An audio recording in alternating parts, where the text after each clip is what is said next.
is. We are live. We are live. Hey everyone, we are live here at Hack Shack Studios.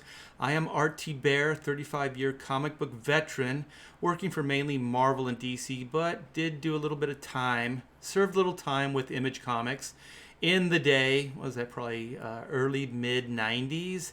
So I'm hanging out here in the studio with my dear friend, Render Contender. How are you? I'm doing really good. Hello, everybody. Yes. So now it says end stream. We had a little difficulty starting up earlier. So if there's anybody in the chat listening, please chime in, because it always feels like I'm out in outer space somewhere. What is that?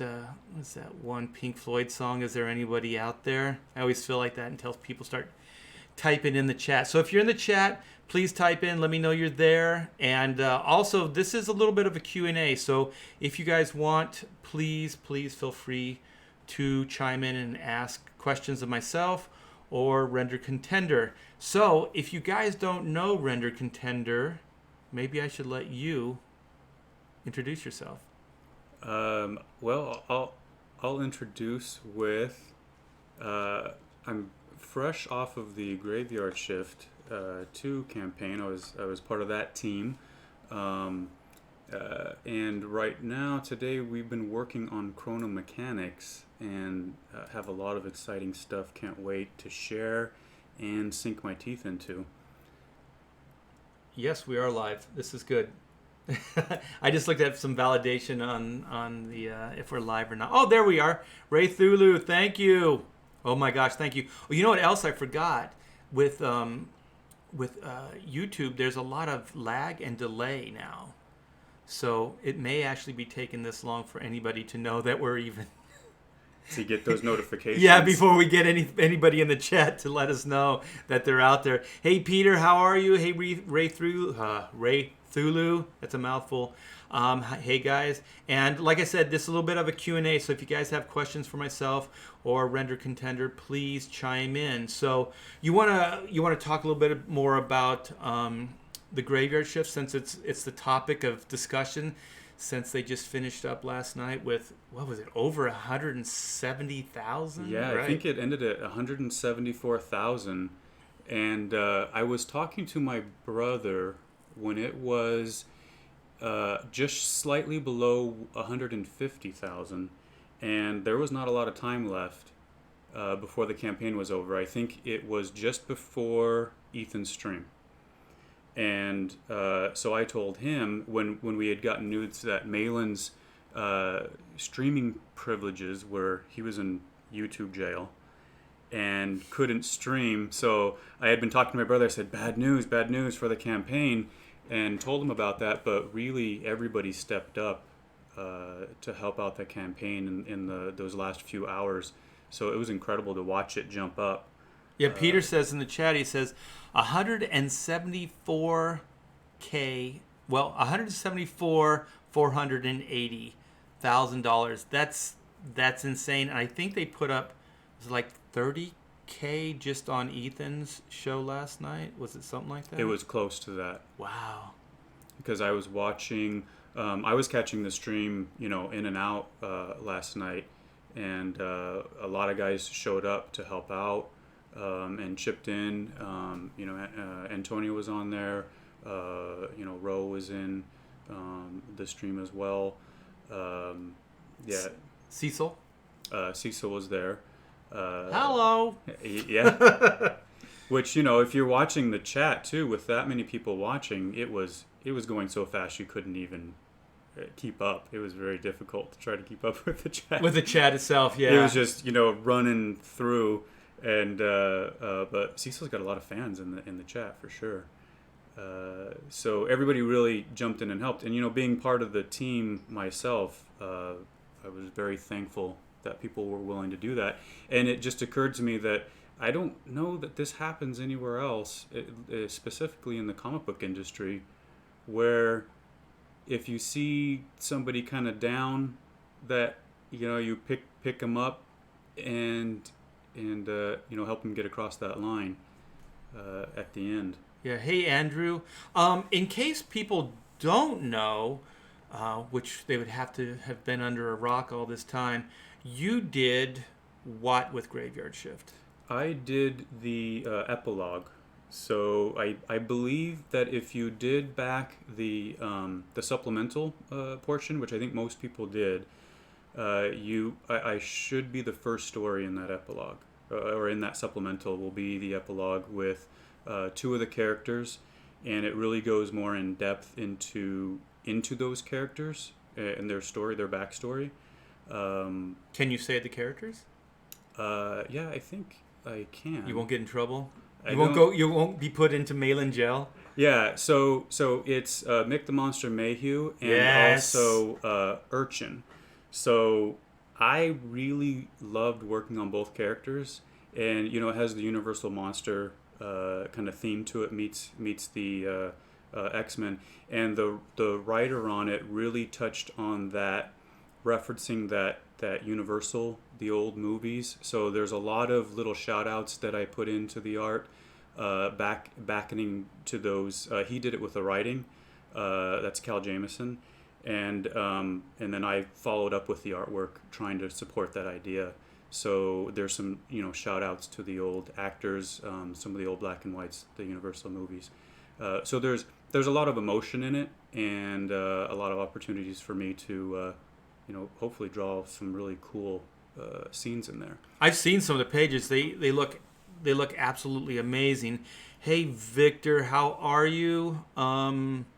So are the pages up on your Twitter or your Instagram? I'm gonna have to ask Malin how many more he's comfortable with me sharing. He's been very good about that. He shared the on the campaign, on one of the updates, you'll see a double page spread that I did for the story, which features Urchin in that story, and it's one of the action scenes that doesn't give away too much of the story. So what I'm afraid of is not giving away too much information in the story, right? Especially since it's an epilogue. But I have my favorites in there, which are a couple of splash pages that I got to do, and I would really love to share those. Yeah. So Just know, you guys, I've seen some of these pages, and you have not. Andrew's saying share some of the pages. No, Andrew, because then Render would be truly in jail, right? He'd lock you behind bars. What does that mean if somebody in jail puts me in jail? I don't know what that means. It's like hell is here. It's like what is the line from The Watchmen? You're in here with me. I'm not in here with you, or whatever. Oh, that's a good one. What is it? Something like that, right? Yeah. So either he'd probably say that to you, right? Wait, am I Rorschach? No, I think he would be. I don't like the you story. Would be, you would be in there with him. You'd have to dress up in your what do they call those? I used to know the get up called the stripes. There's prison blues. There's orange. It's not the orange, because the stripes are the old school, right? That's what Malin was wearing last night on the channel. Yeah, you'd have to have your striped, Can maybe somebody in the chat remembers or watched that stream? I saw pictures later of Malin drawing eyebrows on his head, and I think I missed that part. If that was on stream or if that was done later. Wait a minute, he actually did do that? He drew eyebrows on himself? Well, it looks like with the Sharpie. That doesn't come off, man. That means he woke up with, Sharpie eyebrows. Well, if somebody else did it, I think I've been in that situation before. Oh, where you're like that's passed out drunk? Yeah, that's a lesson not to pass out drunk by certain friends. Yeah, there are friends that you think are your good friends, and then when you wake up and you have a mustache drawn on you, you realize that they're probably not good friends. But this was self-inflicted by Malin. He drew it on himself. He did. I wonder if he got the eyebrows confirmed. I wonder if he got the eyebrows straight, though. You know how, like, when you're drawing on yourself, you're kind of like... Well, I think, aren't you known for you do eyebrows really well on your characters. My characters. He should have probably commissioned you to take care of that for him. Yeah. The picture I saw, they didn't look very straight. They didn't look straight? So either is going to look very confused or concerned. Depending on which side you're looking at? Yes. Yeah. Have you ever just tried to shave where you have like a hair that you're trying to pluck out of your face or something, and then that whole left-right thing is off because you're looking in the mirror and you're like getting all weird? So Well, the trick is to flip the page. But how do you do that with your face? yeah, exactly. You can't. Is do there a that. reverse mirror that you could use? A mirror of a mirror, and then it would be normal? That's no. No, but That's a topic for another day. we could sell a lot of those on late night television. Oh my gosh, if we could invent the reversible mirror. the mirror of a mirror. That would be the selling point. A mirror of a mirror. The reversible mirror. So you could actually read. It would be reading right correctly if you were looking in the mirror. Yeah. So your shirt would still Then you wouldn't say- even know. Then you wouldn't even know you were looking in a mirror. Because it wouldn't be reversed. Because the only way you know you're looking in a mirror is if it's reversed. Hey, Comic Book Bob. This thing's starting to heat up now. This is a party. We got James. We got Andrew. We got Comic Book Bob in here. This is good. This is good. So, what have we been doing this morning? You got here about 10 o'clock, right? Yes, I did. You were all latte'd up. You were all coffee'd up. You were I stopped caffeinated. by for that and sugar and caffeine. It's what my fuel for any kind of creative endeavor. That's why you're totally hyper right now. Yeah, I could get way worse. You can get worse. We'll wait for future videos. Just pump sugar into me and caffeine. Yeah. Well, that and we had. Didn't you have a soda at lunch? So you should be doing pretty good as far as caffeine intake. Either that or I'm going to be leaving to use the restroom any minute. Oh. One of the two. you always got to go there, don't you? I'm sensing a theme with you. We have Lady Celtic Moon. Howdy y'all. Ooh, Eric Hawkins. Yes. I'm just gonna say every new person that comes into the chat. Why? Because I appreciate the hell out of you guys. Yeah. If it wasn't for you, we wouldn't be here talking about comic books, creating comic books. So. Gosh, I don't know where to begin with you. Like how we have it's such an interesting past and present. So a little bit of backstory with Render and myself. And if you haven't checked out, there's a Hacks interview that we do with Render. And was it a couple weeks ago now? Probably 2 weeks ago. 2 or 3 weeks ago. This Sunday, right? Yeah. Yeah. This looks like it's going to be an every Sunday thing. So, we kind of talk about our past. And in a nutshell, the past is Hack Shack Studios is my comic book art studios. And I've run it for probably the last 30 years. So we've had people in and out, such as Danny Mickey, even Norm Ratman's bounced in and out, Jaime Mendoza, even Tim Townsend bouncing in and out, Dan Panosian, just a bunch of people coming in and out of the studio. And so one of the things is it was also a learning where I would teach kind of how to do comic books, but mainly focusing on inks. So Render, was it fresh out of high school? Yeah, I would say it was during high school even. Oh my gosh, you were just a punk kid. Yes. You were literally a punk kid, right? You had the punk hair and everything. I did. That was my scene. Yeah. That was your thing, yeah.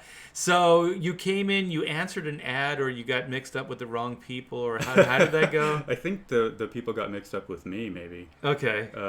Yeah, it was actually a comic shop owner had gotten us together because he saw me drawing. I used to sit in his comic book store and just draw on the table there, and he would let me draw there, and then also because you had no place else to go, like Officer and a Gentleman.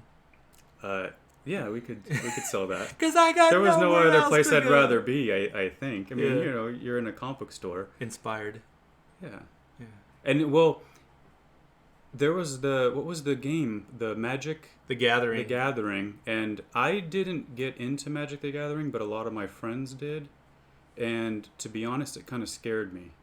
But because of the magic aspect. No, how much people would get into it. Oh yeah, it was expensive too. Some of those cards were astronomical. Well, people would get very angry and they'd get very animated about what they were doing, and this is, I think, with any role-playing games, which I've always been envious of people being able to get into it, because I haven't been able to, and I really want to.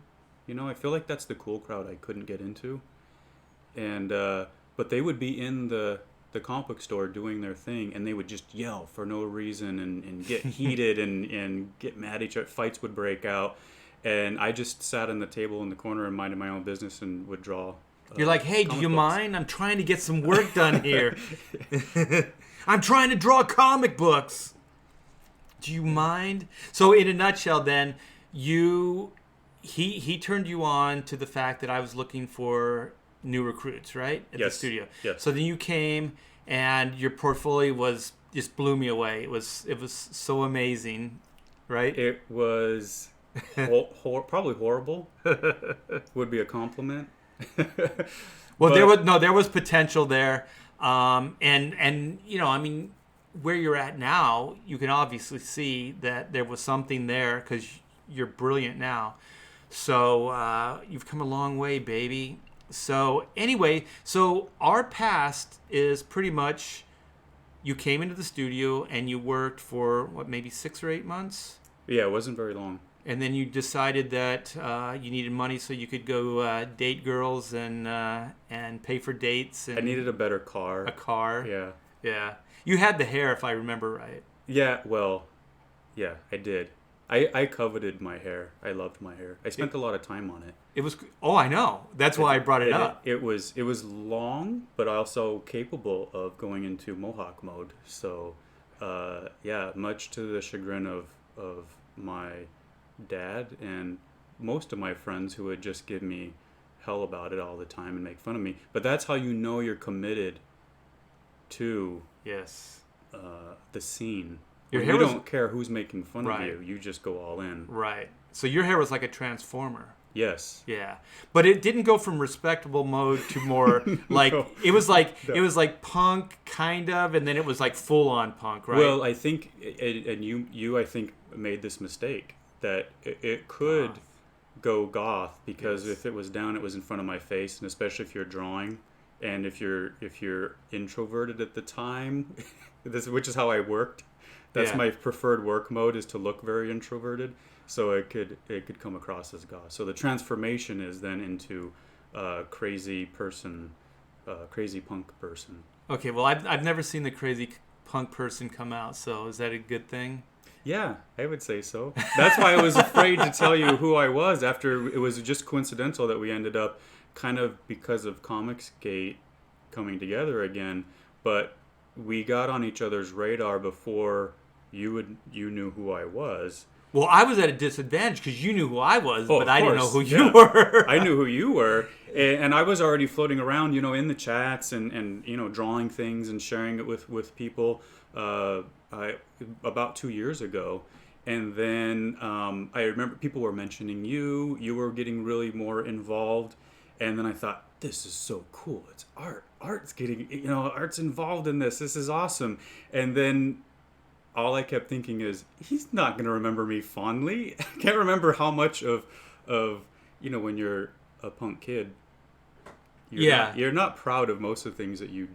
No, you came in. I mean, to even earn a spot at a table at that studio, you had to be pretty good, or at least show some major potential. So you came in pretty strong, my friend.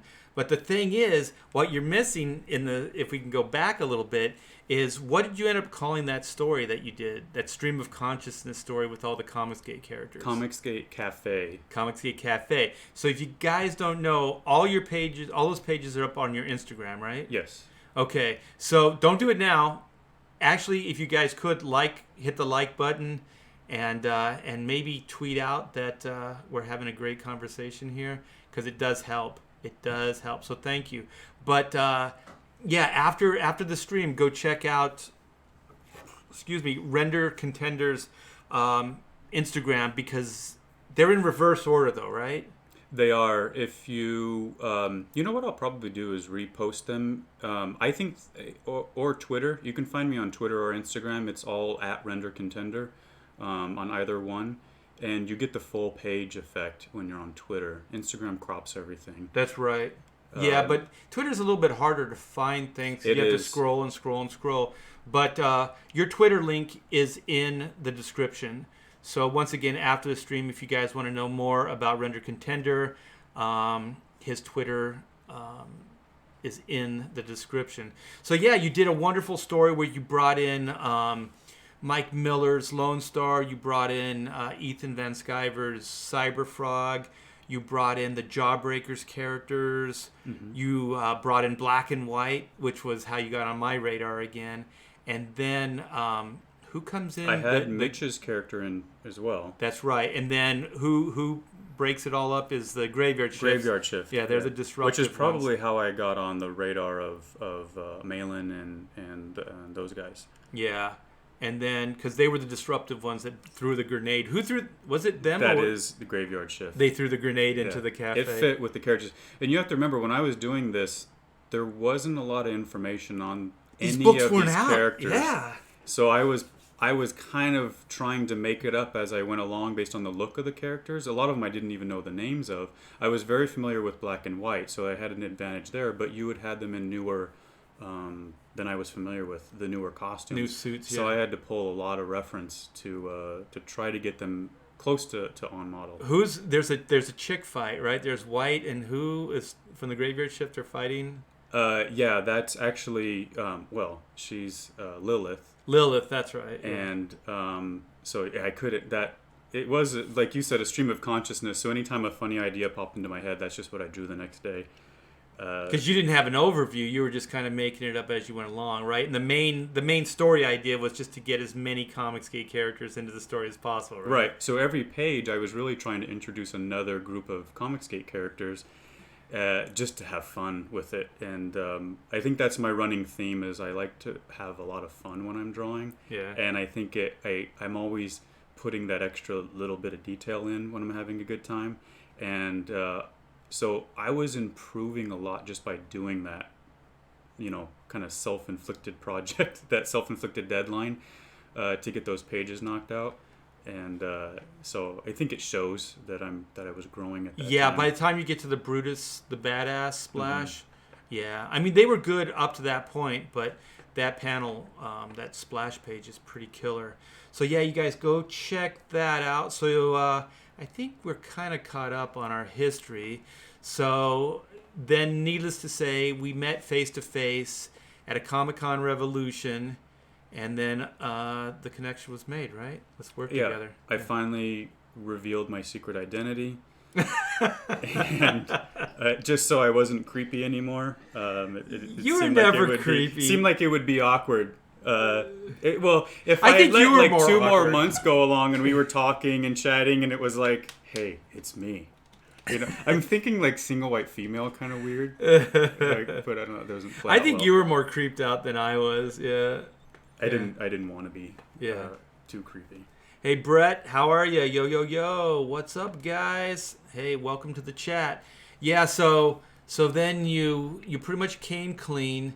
We shared some crazy Hack Shack Studios stories, and then I was like, hey man, you gave me your portfolio, and I saw all the graveyard. Well, there were some Graveyard Shift pages in there. Yeah. And so I was like, killer, how would you like to help out on a project that I'm working on, which happens to be Chrono Mechanics. So we're pretty much caught up at this point.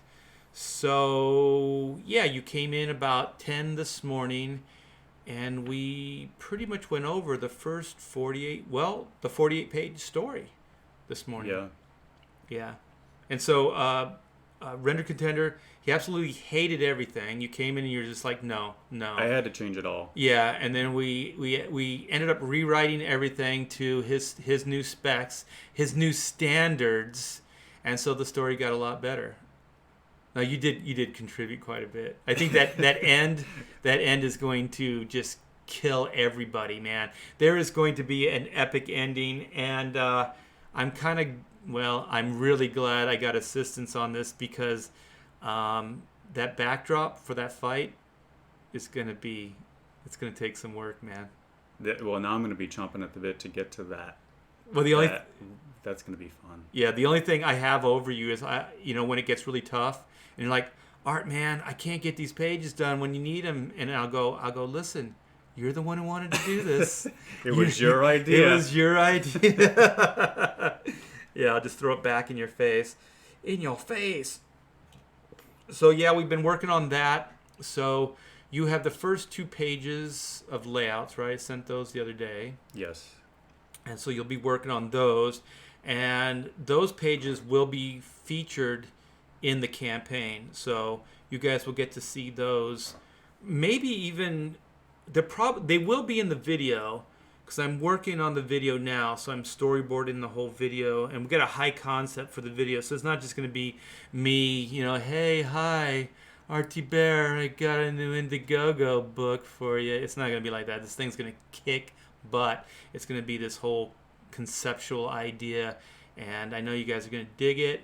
So you put some 2 cents in there too this morning, so that's always good. It's good to have somebody to throw stuff against. See how it plays back, how it comes back on me. What do you call that? Bouncing ideas, yeah, bouncing ideas. So yeah, we've been working on that. So what else? What else have we been doing? Well, we were chatting a lot about, a lot of people get triggered if you call Comicsgate a community. Oh yeah, that's right. And I agree. I don't think it's the right thing to call it. But I had a good analogy that I thought of earlier today. All right, we're waiting. If you will. Let's do it. Let me beat an analogy to death. Yes. And so you guys are going to have to stop me in the chat when I overdo it. But I was driving and a motorcycle passed me on the freeway, a motorcycle rider. And he had kind of given me the hey, thank you for moving over, Universal. Oh, when they kind of waved down yeah, like this? Yeah. And I instinctively, I commuted with a motorcycle for so many years that I instinctively did the wave back. From almost like from my handlebars, imaginary, and it was just an instinctive kind of camaraderie thing, I guess. And then I realized, oh, idiot, you're not on your motorcycle. You don't have to do the wave. And I still even do that sometimes if you're crossing a motorcycle going the other direction. There's always this uncomfortable, if you're in an uncomfortable, you're trying to change lanes or you're turning and another guy on a motorcycle drives the other way and he waves at you and you don't want to be the jerk that doesn't wave back, but you were, in the middle of switching gears or, and you're going, oh, I missed the wave. Now he's going to think I'm a total dick. Yeah. That's not cool. But the analogy was I was thinking that Comicsgate is kind of like that camaraderie. I wouldn't say that guys that are riding motorcycles out in the middle of the day are a community, but in that moment, you both know you have something in common, and you share that in common, and you do know if you saw that guy broke down on the side of the road, you'd probably stop to help him out. It's just kind of an unwritten code almost. Yeah. And there's that code that exists that you're gonna even motorcycle cops that if you're in a car you avoid them, but if you're on a motorcycle they're very cool with you. They'll pull up next to you, you can have a chat, and there's kind of that bond. I was relating it to Comicsgate, especially when Malin kind of went down on his channel. You could consider a lot of these guys that were helping him out, you can consider them competitors in a way. And I think in the comic industry they would look at each other as competitors and almost as hey, that's good, this guy broke down. But there's almost like an unwritten code with the Comicsgate group to help each other out and to hey, I have a platform, come on my stream, I'll help you out. I'll help plug this, I'll help share the word or spread the word for you.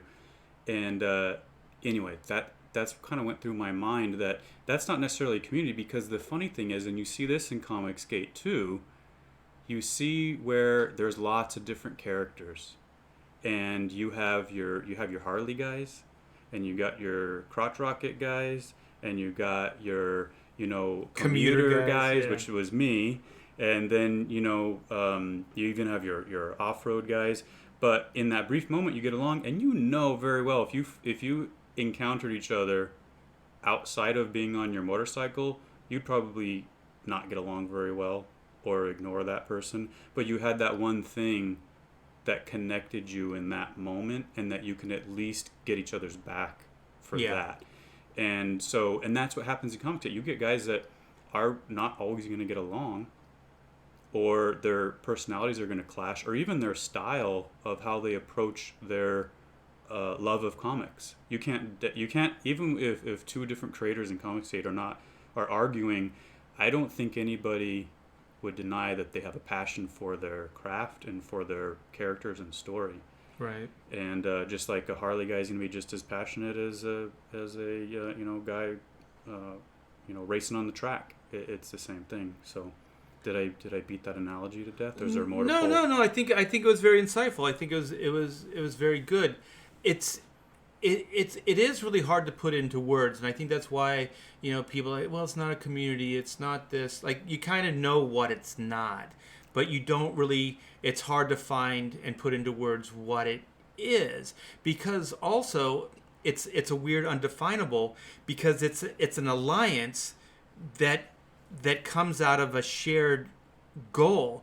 Because if Malin does good, then this guy will do good, then that guy will do good. It's kind of like it builds on itself, and we all understand, everybody that's involved understands that this is the paradigm, this is the structure of how it's done. So, and it's this industry, I've been doing this for 35 years, has never ever encountered anything with this kind of generosity. I used to say it all the time. I sound like everybody thinks I'm like what is that Oakley Dokley guy from The Simpsons? They're like, you're like Flanders, you're like Ned Flanders, and it's like, yeah, because I'm just very appreciative. So I'm very gracious. I always say, like, thank you, Ethan. Thank you to these different guys that don't have to share a platform. They're very, very successful. They don't have to share a platform with me and my little book or other people, but they do it. And so then it inspires somebody like me that's kind of a upper middle guy in this whole thing, And so then I can go, well, I'll share mine with this person. And then that person will then share their platform with the next one. And so then we're all kind of sharing a platform in a way we're each other's biggest fan, and we're kind of advertising the other one's product. We're letting people know, one, that this person exists, two, that they have a project, and that they have a voice. And so the neat thing about this is that with YouTube, we have platforms, and that we share our platforms. And this is a way of advertising. It's never been done. I've never seen anything like this in comics before, because you would have to take out ads in like Wizard Magazine or one of these publications. There wasn't a lot of forums. There were fanzines, but you had to be somebody to even get on a fanzine's radar to get an article written, and then at the very least the fanzine would be regional, so maybe like people in New Jersey would, like small group of people in New Jersey would know about you and your book. So it wasn't even like YouTube is a world market. There are people in the chat from all kinds of different places. So, hey Archgeek, how are you, brother? And and if you guys could please smash the like button. I think is what they do. Or is it smash the bell? No, it's ring the bell, smash the like button, right? Whatever's the most violent, just do it. Yeah, just hurt YouTube Punch somehow. Something. Punch just bloody something. That's what we need here. But yeah, it's pretty incredible. I don't take it for granted, and I think it will continue as long as there's this shared vision. Maybe that's the word I'm looking for, a shared vision, to keep this thing going, because this is what's amazing about it. There's no contract between all of us. There's no agreement. There's no formal agreement that we're going to do these things. We do all these, like share platforms, talk about each other's books, all that stuff. We do this by choice. It's not a corporate mandate. It's not the company that we work for. It's none of those things. It's all voluntary, on a voluntary basis. And that's what makes it totally unique and makes it way more special than working for any company or any other kind of comic book venture I've seen in the past. And the reason it will work is because there is no corporation to get in the way. There is no company structure to get in the way and mandate. If there's a problem like we've seen before, they'll air the dirty laundry right there on YouTube, right there for everybody to see. You talk about transparency within a company or a movement. Holy crap, man. It's all the carnage, the blood. It's all out there, man. You guys can see it. We can see it. There's no hidden agenda, man, because this is all getting played out. Not just it's getting played out live. like I've never seen anything like this before. So you're going to get the drama, you're going to get the really high end drama, but you're also going to get the incredible generosity, like we saw last night with Ethan bringing John Malin on and all the support John got. And what did we say, like close to 30K in what, 4 hours, 3 hours, something like that? Yeah, it was incredible. That's incredible. Most of these indie books, even like people that have been doing it for 15, 20 years, if they get 30K for their entire, Kickstarter campaign, that's a really successful Kickstarter campaign. Most of those guys maybe like $5,000 to $8,000. So to be able to generate that kind of success and to get that kind of rally on a book, on an individual creator like that is absolutely incredible. This stuff makes me so excited, and that's why it's cool bringing somebody like Render Contender in, turning the spotlight on you, my friend, and letting people see you shine, because that's what this is all about. And you'll become a superstar, and then you'll do the same, for the next guy, and so on and so on. So I think this thing, because people ask me, how long do you think it's going to last? How long do you think it's going to last? I think it's going to last as long as everybody wants to keep, like, this agreement going. This, I don't know, it's not, I guess it's kind of an agreement, but I don't know. I don't know what the word for it is. That's why I think why that analogy sticks out in my head so much is because it is unwritten. Like you said, there's no contracts. There's nothing binding. Nobody. There's no legal requirement that Ethan had to help out John with his campaign. But it, like I said, if you're on your motorcycle and that guy that, like I said, you don't necessarily need to know anything about him, but you're probably going to pull over and help him out. Right. And it's an unwritten code. And I think those things last a long time. Yeah. Because they're more ingrained in a tradition almost. Well, it's not something you have to do. It's something you want to do. You know what I mean? Yeah. That's kind of a fundamental difference. And Archgeek says it's loyalty, friendship, and brotherhood. Yeah. And Confederation, Ray Thulu. I always have to slow down for that.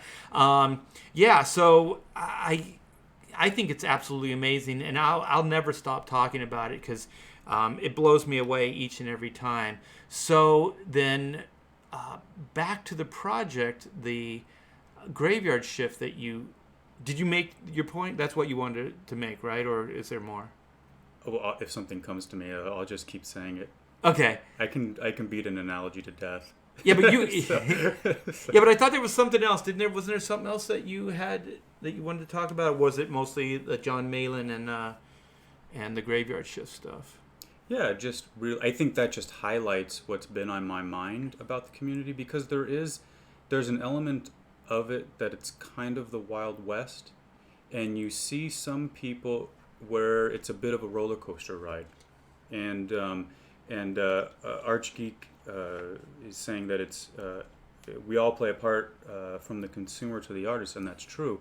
And so even and I've backed a lot of books too, so I'm just as much of a consumer as I am a contributor, and it's sometimes a roller coaster ride to just watch these things unfold, and you are gonna get. Everything is so transparent. You're going to get the good, the bad, and the ugly. Yep. And I don't know the answer to this, but there's a part of me that doesn't want that to change. And I get that there's a lot of people that want to fix that, because you see maybe some drama, or maybe some things that get tumultuous, but that's going to happen in any kind of risk-taking type of venture. Movement, yeah. Yeah, and I don't know. I think if that went, it would take some of Well, it with it. yeah, because I think because this is everybody's doing this by choice. They're not doing it from any kind of mandate. So there are some people that want to try to control it because they think if they can like create, for the lack of a better word, like a bill of rights, or they can create like a code of conduct, or at the very least maybe a description of what it even is, like a clear description that everybody agrees upon, then the infighting and those things will go away. But that is no guarantee that the infighting is going to go away. We have a constitution, in this country, in the United States, and there is still argument over, that after all these years. So, like, what does this mean? What does that mean? There's interpretive factors that enter into things. There's people that are still interpreting reasons and meanings to the Bible. You know what I mean? Like these things aren't clear cut answers either. But what they do is they can possibly stagnate and make it to the point where you're not doing it voluntarily. You're doing it for like some kind of obligation, or you're following a bill of rights or a set of rules that you may or may not agree with 100% to begin with. You know what I mean? So these problems, these fundamental problems, or those same things are still going to come up no matter what, even if you have the majority that agree on whatever it is. And then this is the bigger problem with it. I've given this a little bit of thought, is that the bigger problem is how do you enforce it, right? Like the thing about the Constitution and man's laws, right, is we have a series of checks and balances. Like, so I always say, okay, if you do whatever, there might be a restraining order. You do whatever, you might get fined, a ticket or whatever. If you push it further, you might get a jail time or sentence, right? And then if you push it forward to a point, you might get the death penalty, right? So there's all these checks and balances. There's like, if you do this, you push it to this degree, then this will happen. It's kind of like parenting children. You know what I mean? You have to put it out on the table. It's like, well, if you pull your sister's hair, then you're not going to get dessert. Or you pull your sister's hair, we're not going to go to the park tomorrow, or whatever. So you have to have consequence, right? You have to set up, like, clearly define, if you do this, then this will happen. Well, how the hell would you do that with this, right? Yeah. If you pull Doug to Naples' hair, then what's going to happen? I don't know. Doug will pull your hair back. You know what I mean? Like, how could you predict that? How could you regulate that? You can't. And there's no shared commerce. There's nothing that I could hold over your head, and there's nothing that you could really hold over my head, which also the honor system is always at play, because you're doing it because of your own reasons, and you're doing things because of by choice, right? You're doing things because you probably get something out of it, but by you getting something out of it, that means I would have to get something out of it too. So then it becomes these win-win scenarios that you have to enter into these equations with, because if it doesn't serve this guy, then it's not going to serve you, and back and forth. So you're constantly on this honor system. But if it's regulated and it's a set of rules, then you're obligated to the set of rules versus any kind of personal conduct or choice. Does that make sense? Yeah, then there's almost a bit of phoniness to that too. And wait a minute, are you finding a flaw in what I just said? No, I'm talking to you. No. I'm saying to the rules. If there was rules established and everybody was following the rules, then you'd wonder about the sincerity of the person that you're dealing with. Yes. Are they just trying to abide by the rules, but really? And I'll ask you, in your experience with both Marvel and DC and Image, when there were rules established, it's my understanding that Image was a little bit of the Wild West too for a while. But these are only stories I've heard. You lived them. What Can you give any examples of where those went south, where people are trying to establish rules? I see right now, especially in Marvel, where there is it seems like there's a very structured set of rules and how everybody should be doing things, but even with those, there's a lot of backstabbing and everybody's afraid for anything they say. Whereas with this, people seem more free to speak their mind, and yeah, there may be consequences, but they're organic consequences. And they'll pay the price for, hopefully that person who says it will pay the price for the consequences. I think when Image worked and the way Comicsgate will work in an ideal way is that this is the way humans work. When there is a shared goal, like, I read somewhere, I think Kevin Grievous put it up on his Facebook, like the day after 9/11 happened, 12/13, or was it 12/12, right? 12/12. That's 9, yeah, sorry. The day after, that everybody in this country smiled at each other. They treated each other with respect. All the pettiness, subsided. Everybody was kind of like, we're Americans, right? There was this shared bond that everybody had.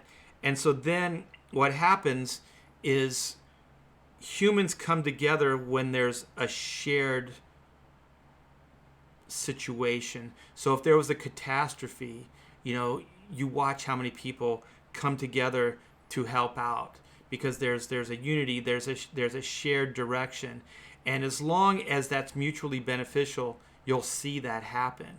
But as soon as it becomes not mutually beneficial, you know what I mean? Like the way Ethan said it, as soon as somebody builds up their platform or does 100K, in their Indiegogo campaign or whatever, then they don't need his platform as much because they've created their own platform. So that shared unity somewhat goes away. I mean, there are people that will stay in that situation, but there are people that will think, I don't need this person anymore. So there was an alliance, but there was an alliance based on like a personal gain.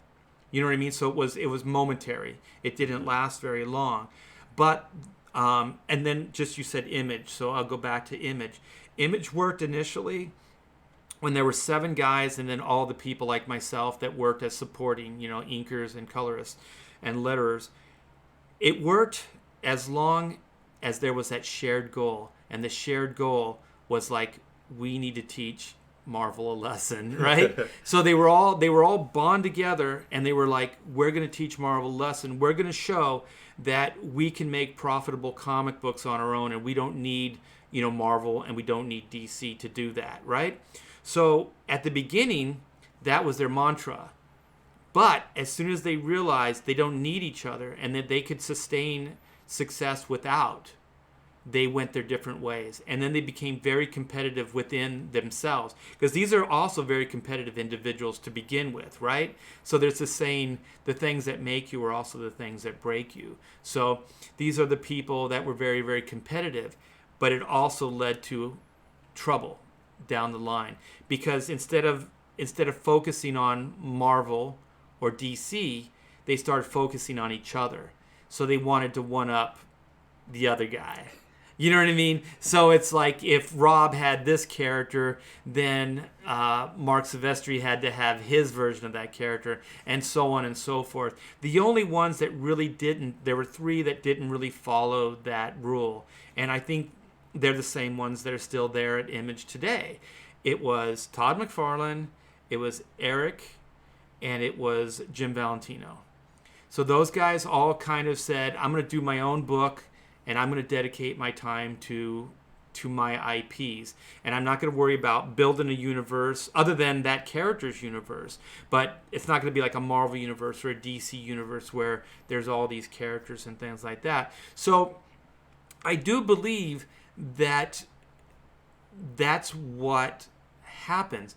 But the thing about Comicsgate, that hierarchy, that doesn't really exist to that degree, right? Because you can sustain a certain amount of success without even Ethan. You know what I mean? You still have to be connected to the group. I'm not saying be disconnected, but if you don't get onto a certain platform, you can still hit a certain level of success, right?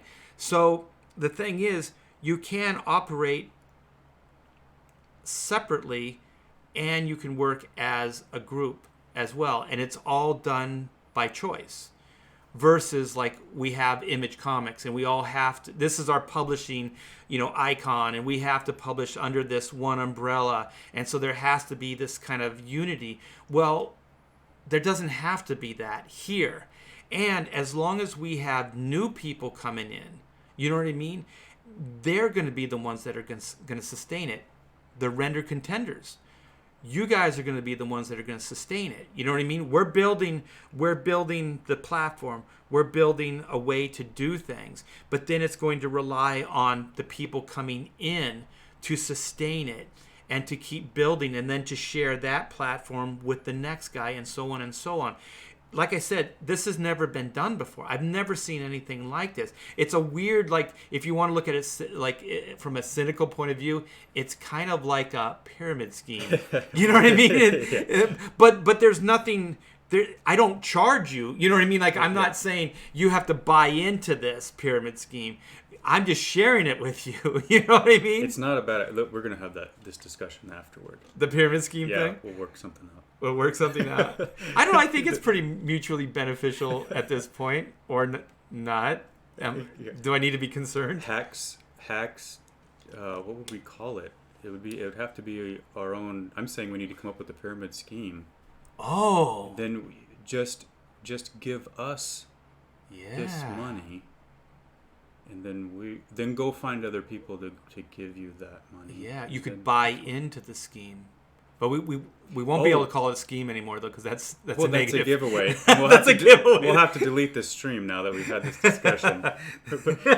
You could buy in at the higher level too. You could. Really or we'll have to kill everybody in the chat right now. You could skip all the work and just go straight to the top. Hey Pablo Romero, how are you? Yes. So if you guys haven't heard, smash that like button or whatever other violent things that would make Render Contender very happy right now. Yes, I want to know that people are hurting themselves to hit the like button. To help our success? Yes. To build this platform. So what does ArchGeek say? It's like a paragraph. Several of the artists who have not stayed true to the consumers will see a change in their success with future projects. It's unfortunate, but that's an organic part of this new process. Yeah. And you know what? The thing is, like when I was younger, I was a little bit more controlling about things. Like it has to be this way or it has to be that way. Like very rigid. But at this point, what excites me is not knowing, right? Like I think this thing has the hugest success possible. Like this thing could go on and just become the next biggest thing. But at the same time, there are some things that seem like they're zigzagging away, like maybe to a point of being destructive. But I think we've already seen, like with the people that are kind of like, and I don't hold any, like I look at everybody as my friend, and I don't hold anything against anybody because we all have to make our way in this world. You know what I mean? We all have to choose our path. We all have to do that, make those decisions for ourselves. So I don't think anybody's better than the other. I don't think any decision's better than the other because everything has to be a decision based on how it's going to benefit you or your family or whatever it is that you're trying to do. So I forgot where I was going with it, but what were you going to say? I'm going to keep overplaying that analogy. Not the motorcycle thing. Yeah, I'm going back to it every time. Are you really? Until some I told you it's up to the chat. They have to tell me to knock it off with the motorcycles. Please, chat, say no more motorcycle. I need Sierra Whiskey in here because he's a motorcycle fan too, so he'd understand. But you have. Well, let me back up. Okay, I think we understand. I'm not even trying to sell it. New things just keep coming to me. But new things in the form of like the motorcycles. Of motorcycles, yes. of the same thing. You were mentioning that everybody has a different motivation, so that's what I was picking up on. Is you know, some of these guys putting out, you know, amazing art and putting out these stories are, you know, they depend on this, so they have that eagerness. I guess it's over. So I got to spin it. For Archgeek, thank you for putting all out of our misery. Archgeek has spoken. He's the brave one. He's like, no, we got to knock it off. Yes, this horse is dead. If for no other reason than for art's sake. No, you guys, you know what'll happen? As soon as we're done with this stream, you know what's going to come up? The same thing. Yeah, I'll make art suffer well past the stream. Yeah. And then I'll just start drawing and put my headphones on. What? I can't hear you. Yeah. Well, go ahead. I'm sorry. You know, there's different people have different motivations, and all of these creators are going to try different approaches, and you really don't know who was it that was. Who were they talking about making somebody cry? Oh, they were talking about. It was Ethan was talking about Rob Liefeld. Okay. And he was telling a story about how his early days, he's just trying to pay the bills. I guess he's a young guy and he's trying to support his family. And one of the editors called him and you know, they were getting on him for not meeting deadline and brought him to tears. The guy, Ethan was making the point that the guy wasn't a bad guy. He was actually a pretty nice guy. I can't remember the guy's name. The editor. The editor. But that he really didn't know what position Rob was in. He just thought, here's this young punk upstart kid coming in. So, keep going. Sorry, Archgeek has me laughing. He's distracting me. He's distracting you. Don't read the chat. Don't read the chat. But that point being that sometimes as consumers or even as fellow creators, we don't really know what's motivating people. And, you know, people are going to try to throw things. This is trial and error time, Wild West and trial and error. People are saying, you know, let's try to do this to sell more books. Let's try these creative characters. Let's try this. And that's the fun part of it. And I guess that's why the creative side of me is saying, let's keep it crazy, you know, let's keep it wild, and who knows what's going to happen and what somebody's going to do. But I do understand that people want to bring some kind of civility to it and order and structure. I don't blame people for wanting that, but I think the creativity will suffer. Yeah, but I think as long as there is a mutual respect, even though you disagree, you know, even though you might disagree with the other person, as long as there's a mutual respect, because I don't have to. I always use this analogy, and my wife brings it up, you know, as well.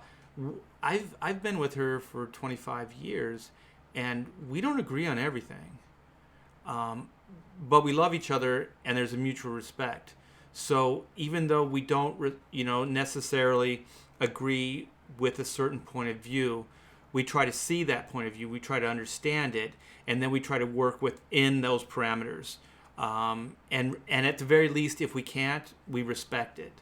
You know, so you don't try to make the other one wrong. You don't try to destroy the other one based on something that you disagree with.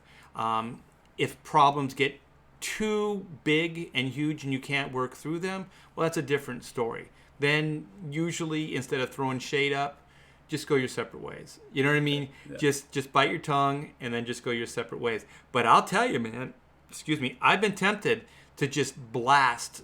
Because, you know, these platforms, people listening and stuff like that, man, it's tempting to say some crap. And there's stuff I could say, you know, that are very tempting sometimes. But I just realize in the big scheme of things, it's not, it'll feel good at the time. You know, it's like when you tell a story about doing some horrible thing, you're like, yeah, I did this really crazy thing. And then you're like, that was fun telling that story. And then you're like, but now that guy thinks I'm a creep. You know what I mean? Like I shouldn't have told that person that story. So that's kind of what always comes back for me is like, yeah, you know, some things are just better left unsaid. Just let things move forward. And, you know, sometimes things just work their way out. You know what I mean? Like sometimes it's better not to say anything and just let it see how it plays out. You know what I mean? There are times when you have to speak up, but most of the time, just... Well, it's good that there's multiple flavors. That's what I like about it. is that you have these different platforms, and you were saying about, I think in another video you were talking about a pie, like a right now everybody at Marvel and DC, they're fighting over this really small pie, which is making everybody, kind of backstabbing. You do a lot of things, whereas with this, everyone that has a platform has their own pie. And what's good is that even if your platform goes down, like in the case of Malin, completely, or maybe you just said some things you regret, or maybe you took it a little too far, acting a fool on a stream, and so you're kind of in a slump because of it. At least there's other pies out. There's other people pushing it as a whole and contributing, so it's still there to come back to if you maybe recover. And like I said, it's hey, sometimes you're trying a creative thing and it doesn't work. You want to be able to know that you can get back on the bicycle. Or no, I'm not going to say it. No. But you got to get back on the horse. And I think that's going to sustain it longer. Well, could we use your pie analogy or my pie analogy? It was your pie analogy. Okay. Now I'm beating your analogy to death. Yeah, but just to hammer the pie thing. Yes. Share your pie. So that's what Ethan did with Malin. Yes. Yeah. He gave him a slice of his rhubarb. Strawberry rhubarb. Strawberry rhubarb. Yeah. So we have Slacker in the chat. Hey yo, what's up?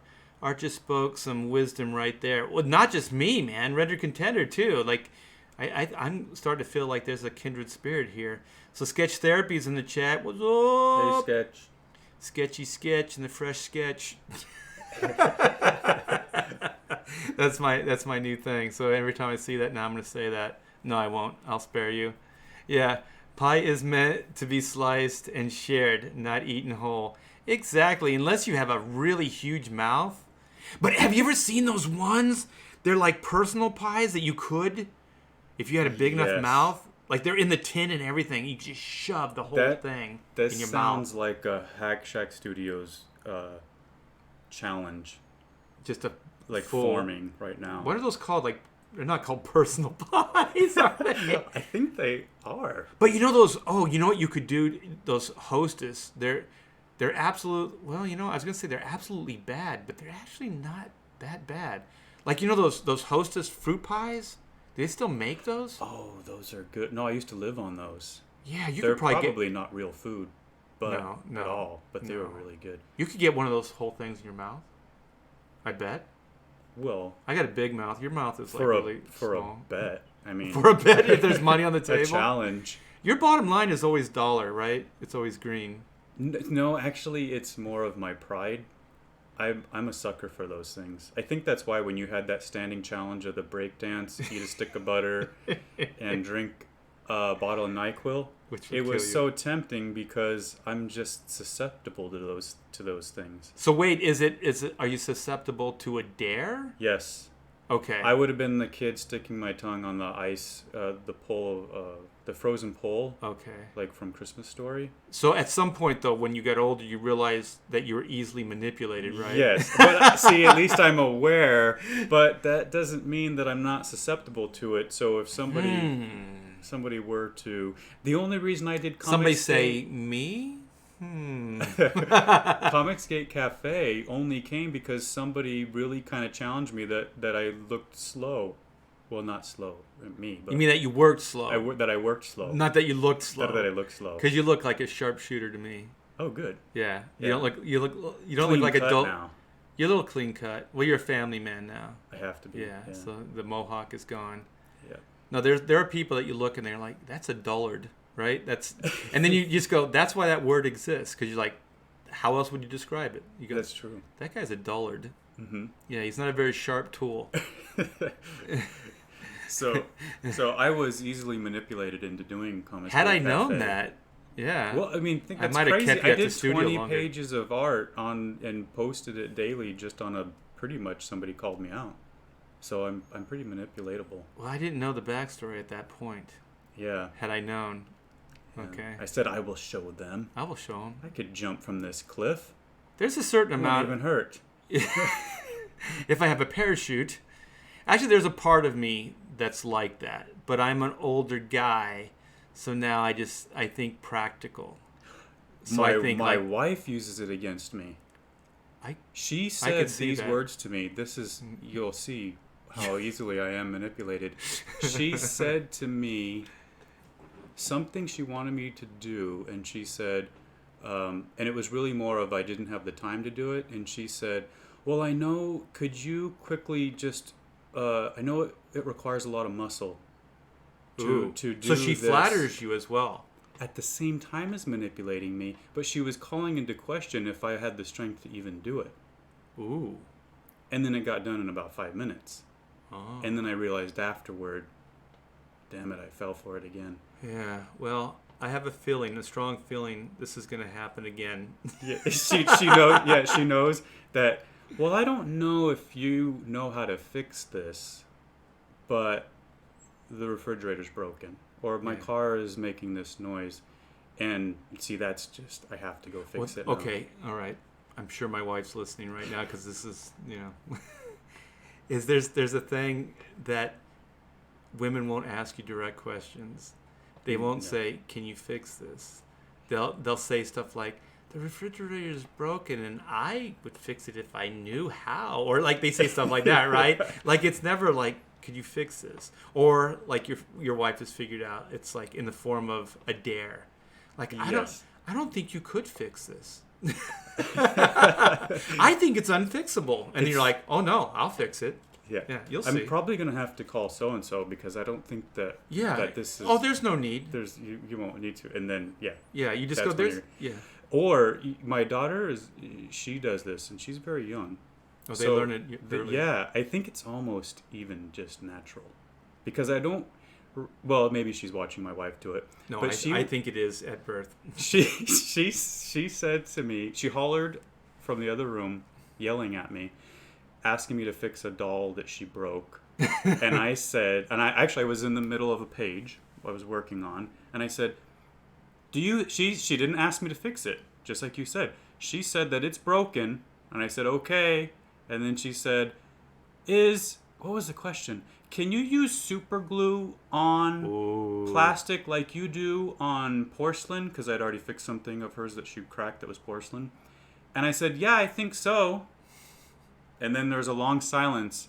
And she goes, and I make her ask, too, because I know this. And then, so then she asked me, well, can you fix it? And I said, yes, honey, I'll fix it. Don't worry. And then about a 5-minute pause, and she goes, okay, when? How old is she? She's 6. Oh my god! So she's already she comes up with the most clever ways to not ask you to do something. Yeah, it's She'll a gift. just inform you like it's the news, like she's a news reporter. Yeah. About all these things, and I know there's a question in there or an instruction, and I just have to wait. And it's torturous to have to make her ask, and she'll think of every way but directly. And I don't know, just see how it plays out. See how long it can go before it becomes very apparent that she comes to you and says, "Hey, Dad, can you do this thing?" I'll know I've succeeded if I can get her to actually ask me directly. My wife does. She doesn't put up with it. With you or no, with her. Oh, with my daughter. Oh yeah, they know the code. Yeah, she'll say they created the code. Yeah. Why don't you just ask me? She'll even say it rudely. What are you saying? Yeah. Why don't you just ask me? Just ask me. Yeah. Yeah. And what if you said that to your wife? I'm gonna try that. No, don't. And then what is it? Get tuned in. Hey, Art. So, hey, that's Todd. Todd Mulrooney. Hey, Todd Mulrooney. The chat's starting to move quicker now. I'm not keeping up with the pace of it. So the trifecta. What is the trifecta relating to? We're never going to be able to go back. We're never going to. I can't remember. We've lost the moment. Yeah, we're out of the moment. But I do like. I met a lot of dullards in university, so Rhaegar knows what we're talking about with the dullards. He gets it. There's certain words I just like to say because I think they're funny, and I think dullard's one of them. It is. I like saying that word. He's a dullard. I don't even know where I got it from. Probably a cartoon. That dude's a dullard. Arch Geek. For those just joining, reintroduce your guests. Oh, yes. So, yeah, we do have a lot of new people in. So, Arch Geek's teaching us how to do one of these live streams. So, thank you. I am Artie Bear, and if you don't know, I draw comic books, and I have for a long, long time. And with me in the studio here, Hack Shack Studios, is Render Contender. And you finished up a while ago your 20-page story for Graveyard Shift, right? Yes. Okay, so that's in the rear view, right? That's done. Yes, that's done. Okay, and That's so in the bag. And so currently, you are going to be helping me out on Chronomechanics, which is an upcoming book that I have, and I'm hoping it's right now. If you guys don't know, I have a pre-launch page. Sign up for the pre-launch, and you'll be eligible for all kinds of exclusives and freebies. So please do that, but wait for the chat to be over, the stream here, because that would be bad for us. And so then we have, so that's probably going to go live the end of September, early October. We're going to go live with the Chronomechanics campaign. And, next week we are going to be posting the cover. You saw it, right, this morning? Yeah, the cover for Chronomechanics Retrofit. And we are possibly, it depends, I believe I'm getting pages from Narwhal Monday, some finished pages. Oh, excuse me. And we will be posting those as well. So you should get some new interiors for Chronomechanics Retrofit and the cover that we'll be putting up on that pre-launch page next week. So look forward to that. So we reintroduced. You want to start trying to wrap this up, you think? Yeah. Actually, I saw Todd. And did you already say hello to Todd? Yeah. Oh, okay. Todd Mulrooney. We were talking about the pages. He also contributed to Graveyard Shift. Oh, cool. I'm gonna give. How do I give a wrench from this? I know how to do it on Streamlabs. How do I go about doing it here? Is it the live stream settings? Oh shit! What did I do? We're gonna kick everybody off. Monetize live chat details. That's not a wrench. That's not a wrench. Should I click cancel? Where the heck is this? Share. Create highlight videos. You know what? I do not know how to do that on YouTube, Todd. Holy crap, I should know how to do this. It should be this button, right? You would think? Participants, pop out chat, toggle. I don't want to be doing any toggling. Don't toggle midstream. Don't be toggling midstream. I would love to, Todd, but what is this? Emoji. I don't. Click his name and click on to him. Okay, so I click on to his icon, you think? Oh, it's right here. Sweet. Report, remove. Add moderator. Did I do it? Get tuned. It should show up, I hope. I hope I didn't do Arch Geek. I don't know. Arch Geek seems like a cool guy. You know what? I'm just gonna give a wrench. I'm just gonna give a wrench to everybody. Yeah. Oh, well, we were just talking about Wild West. That'll be. Oh yeah. Very interesting. It'll get crazy in here. Oh yeah, it worked. Hit the 3 dots next to the name. Yeah, we just did it. So you have a wrench now, Todd. Yeah, you have the power, dude. So use it wisely. Do not go crazy here. Oh, actually, did you hear we have what are we calling it? I forget the show, but we're gonna do a new show with Todd, Chester, and Zach. So Chester Busby. I caught that show. That was a lot of fun. Yeah. The Pontificators. The Pontificators, yes. So I think we're gonna try to get together every Friday, and we're gonna try to do some deep thoughts, some deep pontificating. So we did pretty good. I thought we were competing against Friday Night Auctions. We were competing. I think that Ethan went up, and then after Ethan, Cecil did a live stream. So we had some heavy competition, man, and we still did. We held our own. I caught most of the stream. You guys only had to compete with me putting my kids to bed, I think. Is that what was going on? That's heavy competition, man. Yeah. Yeah. That sometimes I can be in the chat and not hear what's going on, so I have to guess by what the chat's saying sometimes when I go mute. So I'll listen and then I'll just try to guess. And some of these streams, the chat gets so crazy I have no idea what's going on. And then I don't even try to keep And sometimes up. you can't keep the volume up, right? Because you don't want your family to hear it. Right. Because sometimes there's things that are said. Yeah, exactly. Yeah. Daddy, what is this? Go to bed. Yeah. I think that show is a great idea. And the Chrono Mechanics characters, I think you've mentioned this once or twice, that each of them is a part of your, kind of a part of your personality, each of the characters, or you can identify with each of them in a different way.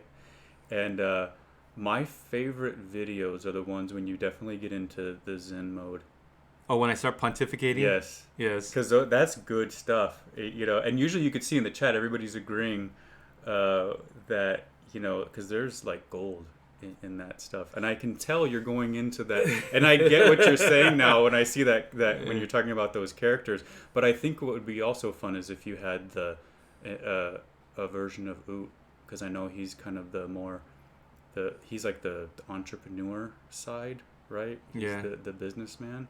And I like that side of you too. Yeah. So, Well, hopefully we'll build this thing. We'll all get rich off it, right? Yeah. Well, there's that. I could see that side of you, where you're like, let's just hit this thing with the really big hammer. It'll be successful. Yeah. Or the Doug side, which is more of that rock and roll side. Yeah. That's the creative side. That's when I think, like today when we were going through those pages, and oh, this one's gonna be cool. This one's gonna. That's gonna rock. ... Yes. Yes. Rock. Yeah. This one's gonna rock. Yes. Ichi, is that How do you say that? Is that Ichi von Skyver? Ehe von Skyver. Ehe. Oh, I thought that was a C. It's another E. And we got a kiss too out of it. Ooh, a smoochy smooch. Hey boys. Hey boys. So, Ehe, how are you? So, yeah, hit the like button, please, you guys. It helps the algorithms, and smash the bell, ring the bell, smash the like button, and please subscribe. And if you know anybody out there that likes the Deep Thoughts by Jack Handey, by the way, Andrew, I did see that. That's pretty clever. Recommend this to people. Get the word out. And we will be going live with an Indiegogo campaign, Render and myself, with Chrono Mechanics retrofit. So really, really looking forward to that. And we've also not just been talking creatively, but we're also talking about how to get this book done in a timely fashion. So you guys, I know that and I do appreciate all the patience that you've given me on Black and White. And I cannot believe this. We have not returned one single dime. Really? Yes, everybody has stayed in for the full game. And also, just to update Black and White real quick, since I'm talking about it, it is at the printers. It's been at the printers for a week now. The contracts are all signed. They have their upfront money, their blood money to print this thing. And we've been given a 2.5 month, oh my gosh, this hurts to say it, for us to get the book from printer to house.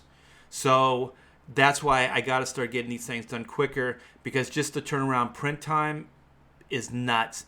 Because when we were originally talking, they were saying, oh my gosh, they were saying 3 to 4 weeks. That's what they were saying originally. Now they're saying, 2.5 months for it. And so that's quite a bit of difference. And also, this time of year, there's a Chinese holiday, and the whole country takes a week off. Yeah. Have you heard of this? It's nuts. worse in February. Is it around really? that time? Yeah. They do it twice a year? Yeah. Holy crap. Yeah, they take the whole country shuts down for a week. That must be cool, I guess. I've never had it. You know what? I've been working in comic books for 35 years. I don't even know what... Because there are some people, probably you, that gets paid vacations, paid sick days, You probably have a 401k, right? Yeah, but I wouldn't say that I'm spoiled. We have more of an inside joke that we don't have the best of those type of. Yeah, but you have some of those. But I have it, yeah, so Yeah. I can't complain. I have none of that. Like if I take a day off, guess what? It costs me money. Yes. Yes. So every day I don't work, I don't. Well, I won't take it for granted now. Yeah, I think, cherish it. Cherish it like you would a small child. Or a piece of pie. Rhubarb, what was it? Strawberry? Rhubarb cherry? Strawberry rhubarb. Strawberry rhubarb, yeah. I'll have to try that. Rhubarb's kind of stringy, isn't it? Isn't it kind of... Yeah, I don't like it. I just know it's a pain in the butt to get for other people. Oh, I thought... That's why I came up with it. That's why it's sticking in my head, because it's hard to get. See, I can't read you. I think... This is weird. I thought it was something you liked. No. No. It's just that I get the request from time to time, and I can never find it. Okay. My go-to pie is... Scooter pie. No. Pecan. Really? Yeah. That's a nut, Yeah. Well. How do they cook the nut to where they're soft? How do they cook? Or they just sprinkle those on top? I've never had one. Really? Yeah. Okay, you need to change this. We need to create So what do they a new pie. What do they just grind up the nut and that's the filling? It's just like the crusty top, and then basically the filling is like molasses. It's oh like God, brown sugar in a good way. This is not good. I'm not selling it very well. Yeah, I was gonna say it's like a custard, but that's not a good selling point either because custard's kind of not cool. Yeah, it works really well. So it's a molassesy kind of custardy with Brown a pecan top, because I know it has the nuts on top, right? Yeah, candied pecans. They're like that. If you've ever had a candied pecan. Yeah, but the filling. Yeah, I know what it's underneath the candied pecans is the filling, which I would say, yeah, custard's the closest thing I could say. But it's thicker, probably, right? No. No, it's. And it's probably dark. It's not a Jello consistency. Oh. I didn't think I had to defend pecan pie, so I'm not prepared. No, you're not defending it. You're just describing it. Yeah. Well, it's kind of one and the same. Because if you describe it, nobody would ever eat it. What is that stuff? Hispanics, is it flan? Do you like? Have you had that? Actually, that is an acquired taste, and I've acquired it. It took me a while, but I have acquired it. I actually do enjoy it. Ooh. It's not very different than tiramisu to me. It has a very wet consistency, and you think it shouldn't. You mean like a mucusy? Not mucusy, no. It's actually more like if you've ever had anything where somebody will pour bourbon on something. It's like a dessert, but it has bourbon. I like tiramisu. Yeah, it's got that kind of flavor to it. No. But yeah. It doesn't. Not to me, it doesn't. Okay, so we're doing a horrible job describing pies. I think what I am going to do after this, though, is I'm going to go to the store and see if they still have those Hostess fruit pies. Yes. Because I think those things are it's just syrup, right? It's like some kind of... And I dare you to put the whole thing in my mouth. Yeah, I think I can do it. And then just chase it with a bottle of NyQuil, and you'll be fine. No, I don't want to die. We've already figured out that NyQuil will kill you. It'll put you in a coma. Where is the point where you can drink it and not die? There is no point. There's no point. Like, well, it's medicinal at some point. Well, yeah, in that shot glass they give you. Yeah. But the thing is, like the NyQuil has a sleeping agent, so it's not even the alcohol in it. It's the fact that there's a sleeping agent in that will put your brain to sleep. Yes, which is hearken to death. It's a coma of sort. If you're lucky and you don't just go brain dead. That will be my defense. I didn't kill Art. I put him in a coma. No, I'm not doing it. I'll eat a pecan pie. I forgot it's me. I'm the one that's susceptible to these things. Yeah, So maybe next time we'll pick up 2 Hostess pies, and we'll see if we can just stick the whole thing in our mouth at one time, and see what then we'll fun live comes out of stream that. and see if people can understand what we're saying. Yeah. or who can maybe digest it the quickest so they can talk first. Whoever talks first, you know they won. Or whoever doesn't choke to death based on an entire... I don't think they're that big, though. I think They're not. I almost, when I was in high school, I think I used to eat them all in one or two bites. Do you remember the McDonald's apple pies? They still make those fried pieces of joy. I love those. I know They're if they like weren't the hot, McRib. They discontinue them from time to time, but then bring them back. they're seasonal. I think they're seasonal. Because you can't just down one of those right off, once you get them because they're still hot. Yeah, they're too hot. But if they were cool, you could easily get that whole thing down, I think. Yeah, but we won't do that. We need some competition. We need to go with the full-on Hostess. So what? Okay, if I'm gonna pick these up, strawberry. What do you want? Don't they have a chocolate one? They do. Do they have a pecan pie flavored one? Dude, they're not. They're not that. No, I don't. This is a freaking Hostess, dude. You're lucky if you're gonna get apple. Chocolate. I would say chocolate. But that's not a fruit pie. It still is, but they make it with chocolate. They do.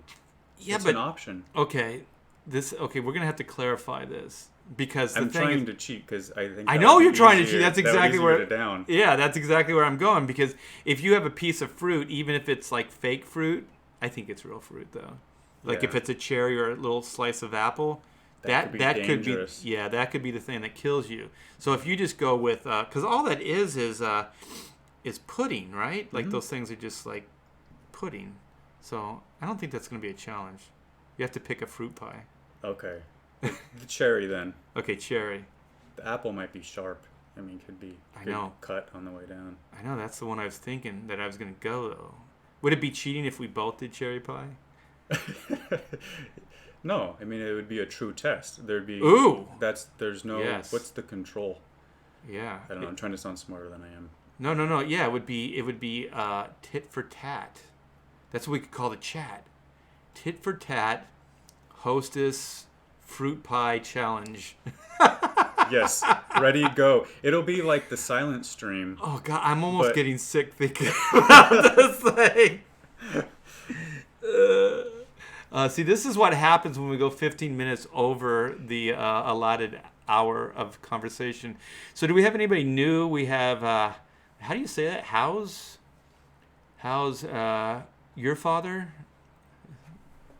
How's your father? Oh, how's your father? This is sounding dirty. Well, I don't know. Maybe you're dirty. Maybe you need a shower. I am getting kind of... It's hot here, right? Yeah, like, because I had to turn the air conditioner off so you guys wouldn't hear that loud sound. Archgeek apple pie is always around at... Oh! No, we can't do that. Maybe we'll just do a fun stream where we just eat McDonald's apple pies. That's not going to be a challenge. That can't be a challenge. No, those are too good. Because I bet a kid be easy. I bet a kid can get those down. But what if one of us died? What if do you know the Heimlich maneuver? I do. I have to. I do too. Yeah. So we're good that way. Maybe we're covered unless we both go down. We're trying to Heimlich each other while we're choking to death. The stream will be running for 7 hours before somebody sends for help. It just goes blank. Like, did you see what Brian did on his? I think it's still going. He's got some kind of live stream going where it's just a pumpkin dancing, like an animated pumpkin dancing. No, I didn't know about that. Yeah, he just has. Let me see. I'll show it to you. The chat won't get to see it though, since we're being totally self-indulgent at this point. This is the part of the chat where we get... Yeah, Brian Shearer. Look at this thing still going. All right, you guys. I'm going to have to turn down this sound. Is this... Oh, is he... Yeah, it's... Wow. It's the Pumpkin Marathon. Where is it at? It's on Brian Shearer's... No, I mean, what? How long has this been going? This has been going up since yesterday, probably earlier than now. Because I was like, dude, you're driving me crazy here. You need to shut this down. He's still actually being active in the chat. Holy crap. This is it's over 24 hours already. Yeah.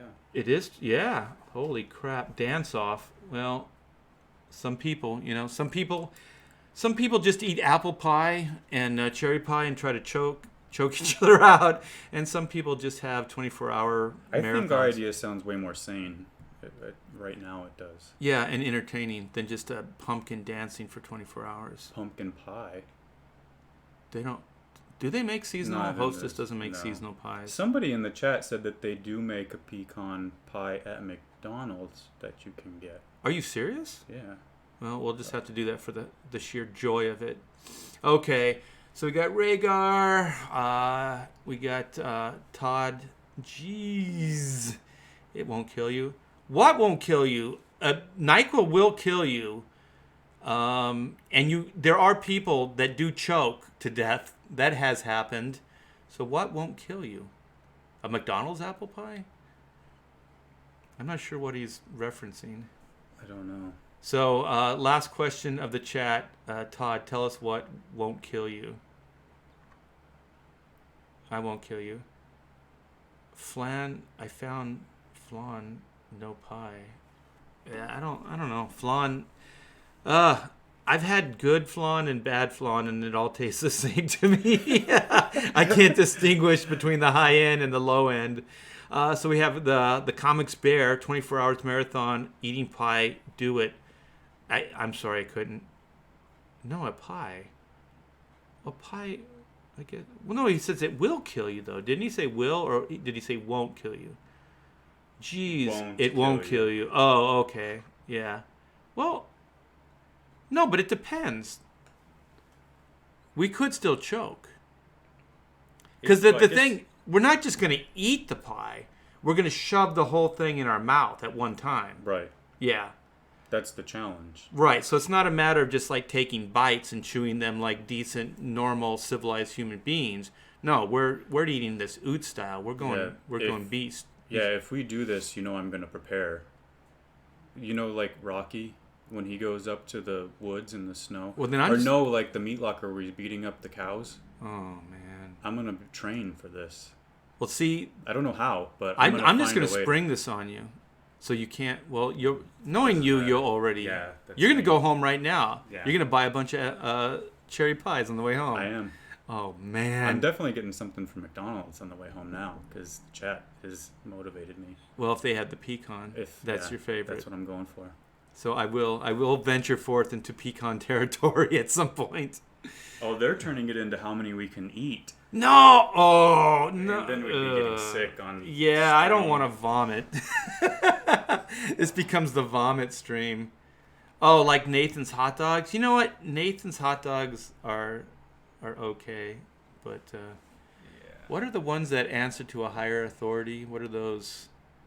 The Jewish dogs. Those things are better.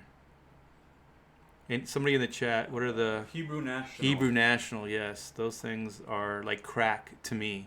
Yes, those are good. Yeah, do they still make like Farmer John and Oscar Mayer and those cheap I just wieners? recently had the Hebrew National, and those were tasty. They're beef, and they answer to a higher authority. Those things are amazing. If you guys are going to eat hot dogs, eat the Hebrew National. Because I haven't had... a Farmer John, I don't even know if they even make them still, or Oscar Mayer. Those things are just rolled bologna, right? Those things aren't even like hot dogs. That's not real food. Yeah. I'll still eat them, though. Do you like them, though? Aren't the Dodger dogs farmer dogs? Farmer John. Farmer John's? Yeah.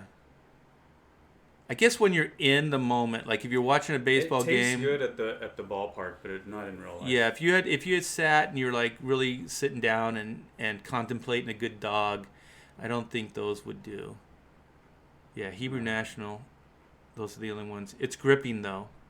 It is gripping. I don't know what's gripping, but it's gripping. So sketch therapy is Shinto. Oh, hi Shinto ketchup. Oh, where is that at? Oh, there it is. He snuck says it's in. gripping. Yeah. He said I still don't know what I wandered into here. Yeah. Oh, well, we were talking about, it seems like forever ago, we were talking about John Malin's Graveyard Shift. We were talking about Render Contender's background with that book, doing the, I can never remember the name because all I can see is the butt in the promo. What's the book that you're in? The supplemental. The supplemental. You're talking about the cover to the supplemental. Yeah, the supplemental, and it's got the Lilith color. Yeah, cover. it's right across her butt. Yeah, so if you guys don't know, Render Contender is the artist for that 20-page. Which story is it?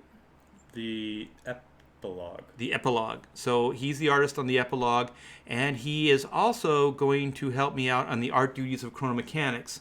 So that's we updated there. So we have a pre-launch page for chronomechanics. So please go there, sign up for exclusives and some freebies. Do that now. Right now, we can wait.